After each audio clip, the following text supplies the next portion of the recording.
তামিলনাড়ুর রাজনীতিতে শুরু হলো নতুন অধ্যায়। সিনেমার পর্দা থেকে এবার সরাসরি প্রশাসনের চেয়ারে মুখ্যমন্ত্রী হিসেবে শপথ নেয়ার কয়েক ঘন্টার মধ্যেই বড় বড় সিদ্ধান্ত নিয়ে আলোচনায় চন্দ্রশেখর জোসেফ বিজয় বা থালাপাতি বিজয়। মুখ্যমন্ত্রী হিসেবে শপথ নেওয়ার পরপরই নিজের প্রথম সরকারি আদেশে সই করেছেন তিনি, যেখানে জনগণের জন্য লেখা হয়েছে একের পর এক বড় ঘোষণা। যেখানে জনগণের কল্যাণ নিশ্চিত করতে তামিলনাড়ুর নতুন রাজ্য সরকার আবাসিক গ্রাহকদের বিনামূল্যে দেবে 200 ইউনিট করে বিদ্যুৎ। শুধু তাই নয়, নারীদের নিরাপত্তা নিশ্চিত করতে বিশেষ নিরাপত্তা বাহিনী গঠনের নির্দেশও দিয়েছে নতুন এই মুখ্যমন্ত্রী। সংবাদ মাধ্যম হিন্দুস্তান টাইমসের প্রতিবেদনে প্রকাশ পেয়েছে এই তথ্য। এক লাইটেই নিশ্চিন্তে চলে দিনের পর দিন।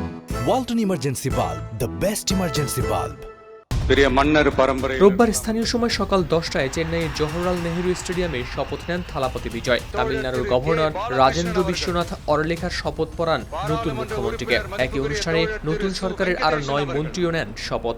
অনুষ্ঠানে উপস্থিত ছিলেন ভারতীয় জাতীয় কংগ্রেসের রাজনৈতিক ও লোকসভার বিরোধী দলীয় নেতা রাহুল গান্ধী। ভারতীয় জনতা পার্টি বিজেপির রাজ্য পর্যায়ের শীর্ষ নেতারাও এসেছিলেন অনুষ্ঠানে। তামিলনাড়ুর 234 আসনের বিধানসভায় সরকার গঠনের জন্য প্রয়োজন ছিল 118টি আসন।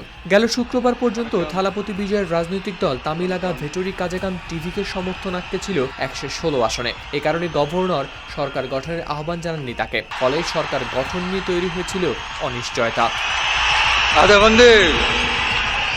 বিগত কয়েকদিনে সেই নাটকীয়তার পর অবশেষে কংগ্রেস সহ কয়েকটি দলের সমর্থন নিয়ে শেষ পর্যন্ত 120 আসনের জোট গঠন করতে সক্ষম হয় টিভিকে। তামিলনাড়ুর রাজনৈতিক ইতিহাসে এটি প্রথম যেখানে একাধিক দল একসঙ্গে গঠন করল জোট সরকার। সব মিলিয়ে মুখ্যমন্ত্রী হিসেবে দায়িত্ব নিয়ে যেন বড় বার্তা দিলেন থালাপতি বিজয়। এখন দেখার বিষয় জনপ্রিয়তার সেই ঢেউ প্রশাসনের মাঠেও কতটা সফল হয়। হাওলাদার শামীম, RTV।